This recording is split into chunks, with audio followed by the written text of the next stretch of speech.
Greetings, everyone. Pete Pardo here from Sea of Tranquility. Welcome to another edition of Ranking the Albums. Today, we've got on the Zoom, once again, good friend Steve Keeler from Rock Fantasy joining us via Zoom from Middletown, New York. What's happening, Steve? You ready to talk some Metallica? We're ready to talk about Metallica. I'm in quarantine for about 3 weeks, and I figured I'd come out and talk to Pete and get the word out. The Rock Fantasy is still around. We're just on lockdown at the moment.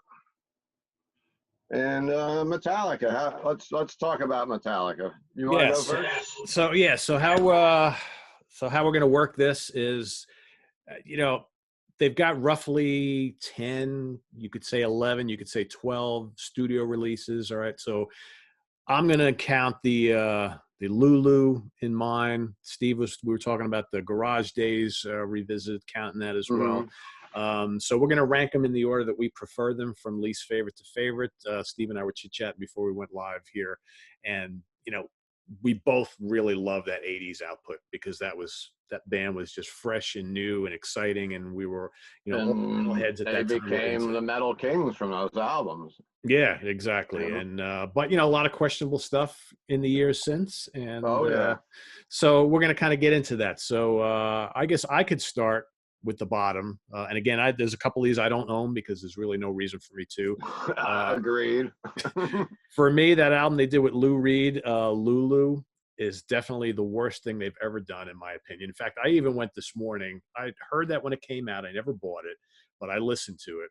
And I was appalled back then. I went this morning to just re-listen to it before we did this show. And I couldn't even get through it. That's so you don't think the pandemic was enough that you had to listen to that to make it even better? Exactly. Oh yeah, I'm telling you. It's like I stopped after like 4 tracks. I'm like, this is just absolutely awful. I can't listen anymore. So that's going to be the bottom of the list for me. I'm sure you probably.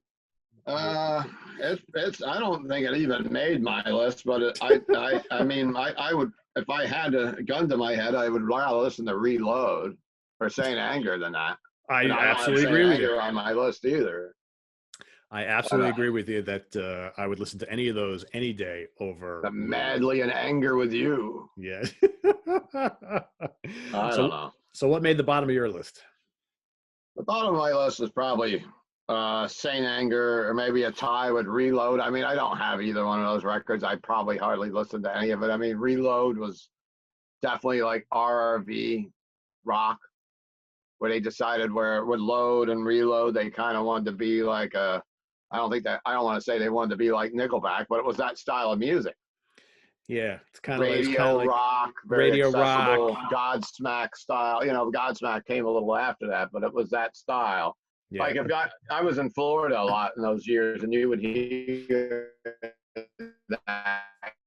those songs always on the radio down there. You didn't hear it as much up here with PDH and stuff. It was pretty, stuck in their stuff. But when you had like what you would say metal on radio and like around the country, that was radio rock at the time.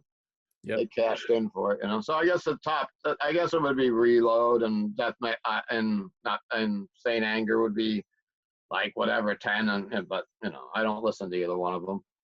Yeah, I'm going to go with 10 for me is going to be Saint Anger. And again, I haven't heard that in years. I never owned it. I went and re-listened to it this morning, and first of all, the album sounds awful.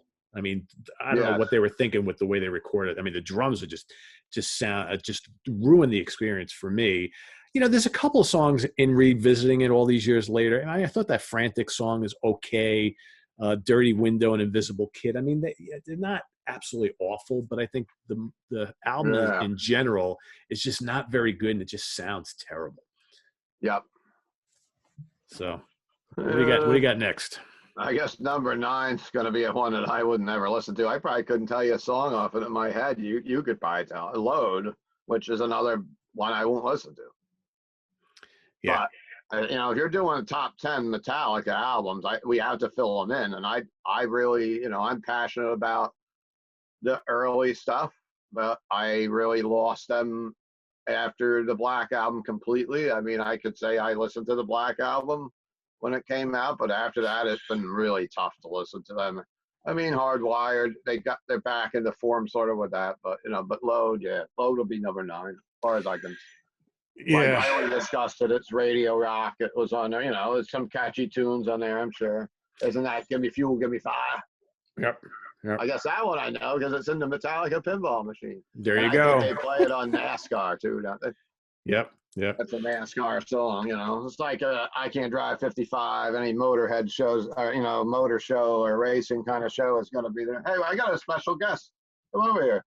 Well, you can go with your next one, and I'm going to bring a special guest out here in a Cool. second.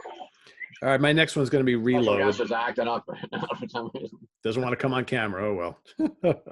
Yeah. Reload's going to be next for me from 97. I just, when those two albums came out, I just really could not get into them.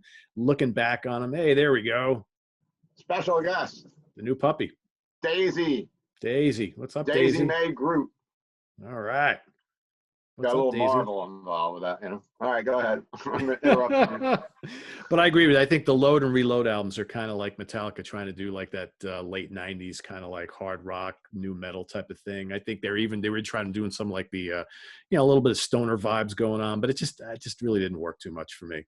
Didn't work for me either. Yeah. The next one in line, I guess, is one that did come back, and a lot of people enjoyed it. And it wasn't a horrible album, but I've kind of just my ship sailed with them. But then was it Death Magnetic? I don't mind that album too much, actually. Okay. Yeah, it's okay. But at the time, I had other things to listen to. Yeah.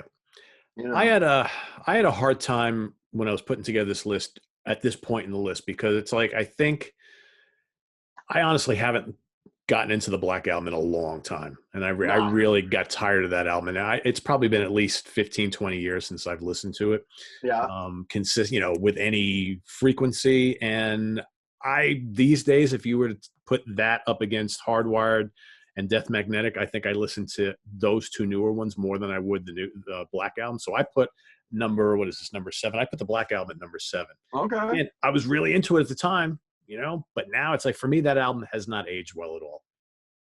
And that's what most people think. You hate to say it, but there's a whole bunch of people out there that's the album they know.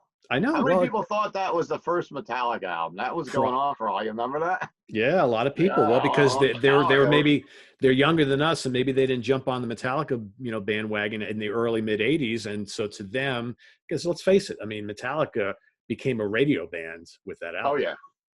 Whereas they decided to show up on that award show that time wearing fur coats and eating bananas, and since then, I don't know what happened that day. I don't know what happened. That was a turning point, if you remember that. Yeah. Forget what award show that was, but that's right around where it must have been the Grammys. I think it was the Grammys. It was something where we're like, what the hell happened to our heroes? They changed so much. And some people say, well, it's good they changed. They're not the same thing. Yeah, I guess. That album just hasn't aged well for me. I mean, there's some good songs on it, but I don't know. I'd never listened to it. So that's my next. So what do you got next? So we're at number 7, correct? Yeah. That's Hardwired to Self-Destruct, which was their latest one, and had some decent stuff on. But I've had it in some of I have some of that in some of the mixes, my iPod mixes that we have at Rock Fantasy to just play music in the background. I think that some of those songs are on there. Yep. And it's not the worst album in the world, but it's like, it seems like they're trying to come back to metal, but not resting on their. They've been a band that's rested on their laurels a lot too. I think so. I agree. I agree. But well, that's actually Self-Destruct to 7 for me. Yep. My number 6 is Hardwired to Self-Destruct. I think maybe for me, a little too much music on this album, right? Maybe they could have done. Long album. It's really long. But I mean, Atlas Rise is a great tune. Moth into Flame is great. Like a shorter record, it would probably be better. Yeah. Yeah. If it was and all the tunes are long. 45-minute or 50-minute album. Yeah, and every song is long. It's kind of like it's almost like the sequel to Injustice for All, Come on, Daisy. But sorry, Daisy wants to play ball here or something now. Yeah. Daisy, look at you're going to be viewed by thousands and thousands of viewers. Say hi, Daisy. Sometimes Daisy dresses up as Spider-Man. We have to go to Superman, so she can be Crypto next. So. We're getting stir crazy. We've been in the house. I've been in the house for 3 weeks now. My wife's got some disabilities, and I'm afraid to bring it home. And Rock Fantasy's been closed for about a week and a half. So. we're here and we're with the dog. We've got a puppy though. The puppy came in a month before this happened. It was I almost like know. a sign. It's like, thank God we have her now. Yep. Because she's definitely a diversion to all the bad things going on Yeah, currently. I hear you. So we're up to number 6 for me, right? Yep.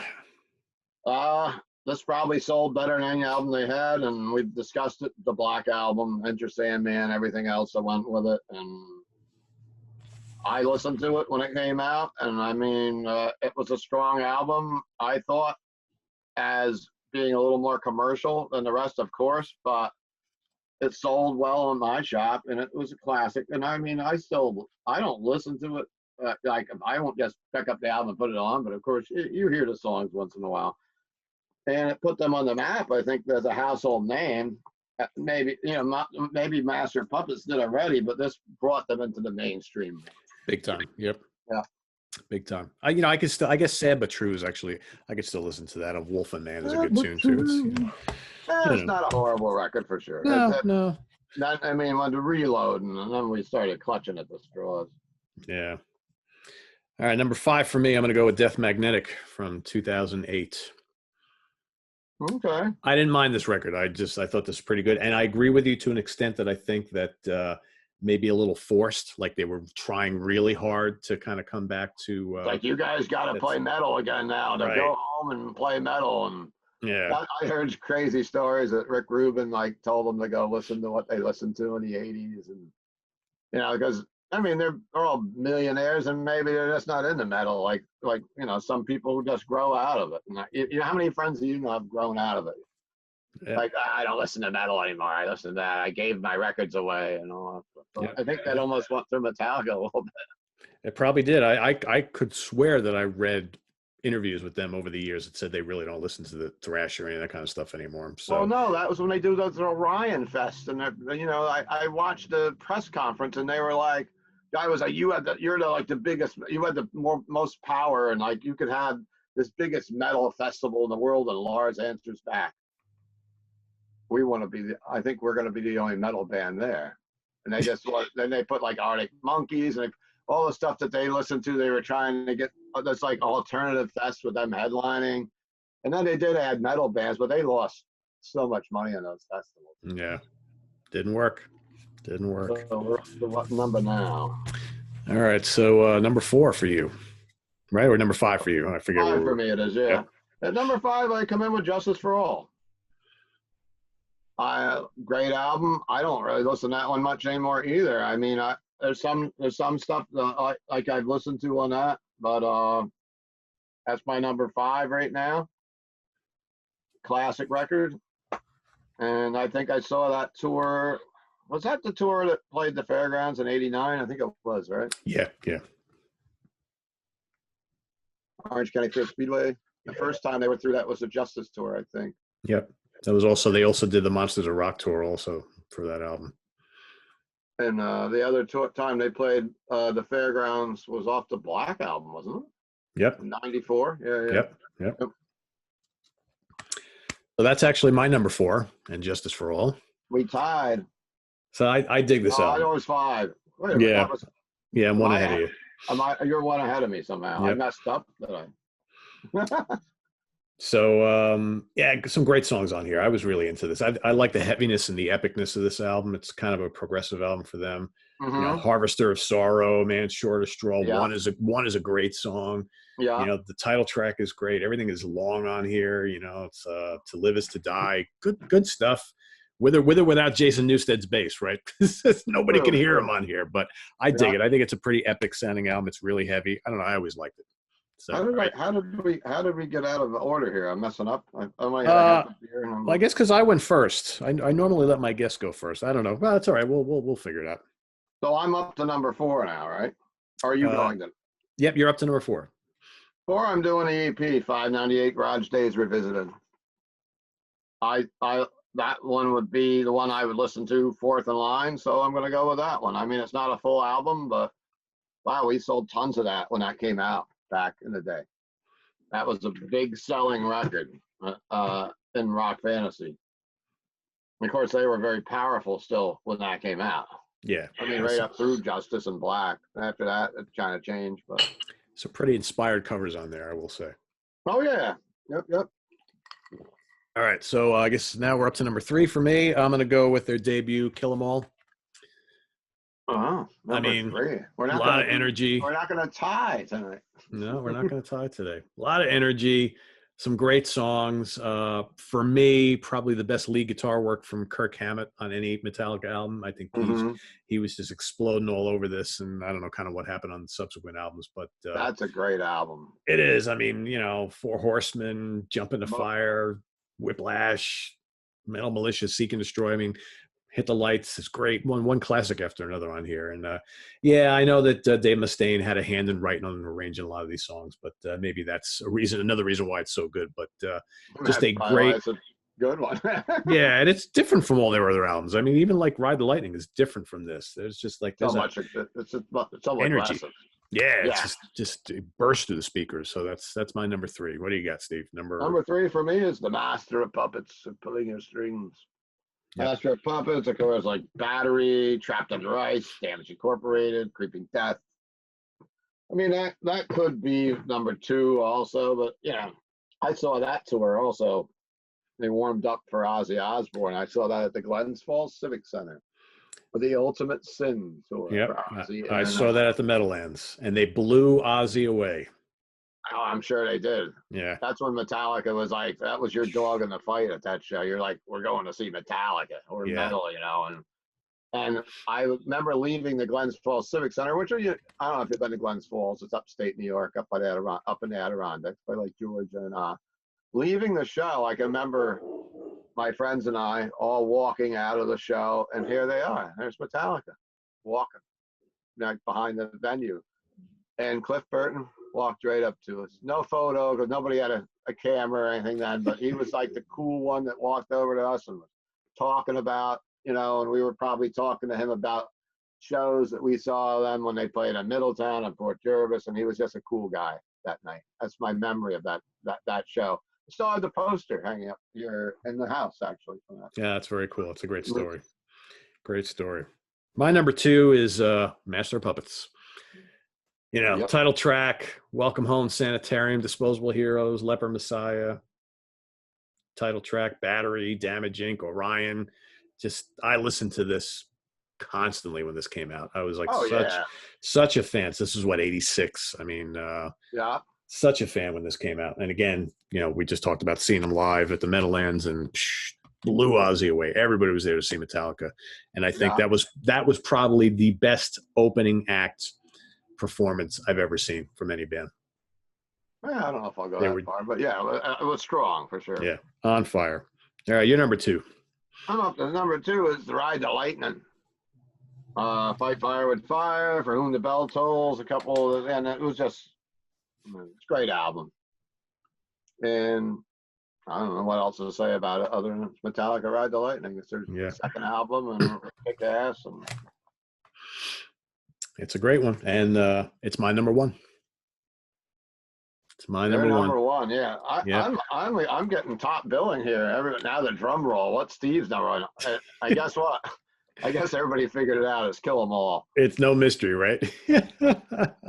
This was the era of the band that I always treasured, seeing them like traveling around in a van and coming out and doing like the songs from this album, and just so heavy, like Four Horsemen. And but when I remember buying that album, when I bought that album, I didn't really know who they were. This was back in the day when you would just look, wow, look at this album cover. Yep. And I was at the Record City in Poughkeepsie. I used to drive up to Record City every couple of weeks when I'd have money, and that's the record store I would go to. I brought that home, and I remember putting on that album, and it blew me away how heavy it was. Yeah. Because that was heavy. And fast. Listening to Motor Breath. I remember calling up, I forget who it was, one of my close friends at the time. It's like, holy shit, have you heard this song? Like that song was the one that blew me away off everything. I Hit the Lights, of course, and getting to see them at Rock 3 in Middletown, which actually is a kind of a famous show because they put it in their box set, which was weird when they put that Kill 'Em All box out. They actually had the set from there, and they spelt it wrong. It was spelt JB's like a bumblebee, but it was JB's Rock 3, and that's the Fast Lane and everything else, where we saw a lot of legendary shows. But then I also caught them at the State Theater in Port Jervis on that tour. I remember that show. Yeah, I didn't go. I didn't go to any of those, but You were too young. well, I hadn't yet got into them. I didn't actually. So I got into them. I remember a friend of mine had played me the Kill 'Em All album when it first came out, and I was like, "Oh, that's pretty cool and pretty different." But I didn't get it, and I didn't actually buy my first Metallica album until this had just come out. I went to Rock and Roll Heaven North in North. Warwick, New York, I and used I to shop walked there in. too, man. Yep. And I walked in and they were playing Fade to Black. And I was like, what is this? This is awesome. And he was like, that's the new Metallica album on Megaforce Records. And I was like, I will take one of those. Hell, And then I bought, in fact, I think I bought my Masters of Puppets LP from you when you opened up Rock Fantasy. yeah. But then I got Kill 'Em All shortly after I got Ride the Lightning, and that rest was history. So Yeah. Yep. So cool. Well, there you have it. Our ranking of the Metallica catalog.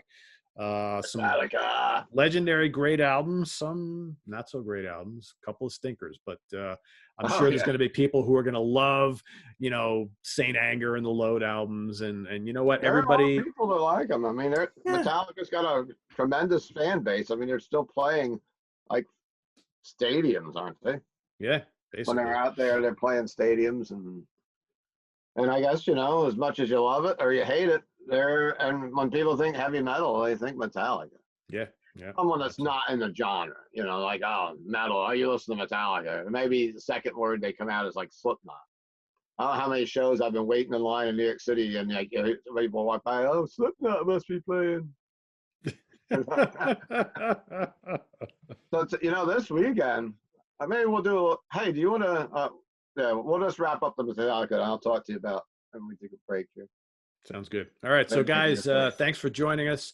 Remember, in the comments below, if you're a Metallica fan, feel free to rank your favorite albums. You want to do all of them? You want to do your top 5, top 10, whatever. Remember, everybody hears these albums differently. So I'm sure some of the ones that Steve and I don't really care for too much, we're going to have a lot of fans here for. But rank them as you like them, we always say. So, and also make sure you visit us on the web at www.seatranquility.org. We're on Facebook. We're on Twitter. Of course, we're here on YouTube all the damn time. So Steve's going to be joining us for a top 10 songs of Opeth coming up momentarily, so you don't want to miss that. So we'll see. Rockfantasy.com too, if you want to check out the store. We will actually be online soon with so you can buy some music. And while we're shut down during this crazy time we're living through, I've actually signed the paperwork, and they thought I'll be up within a couple weeks. This is April 4th where we're taping this now, and so hopefully mid-April you'll be able to get the latest Testament albums or whatever albums you want. Anything that's in the warehouse, you'll be able to pick up from us and have shipped. So stay strong out there and support and love your family and take care, everybody, and stay home, whatever we got to do to get through this mess. Listen to heavy metal.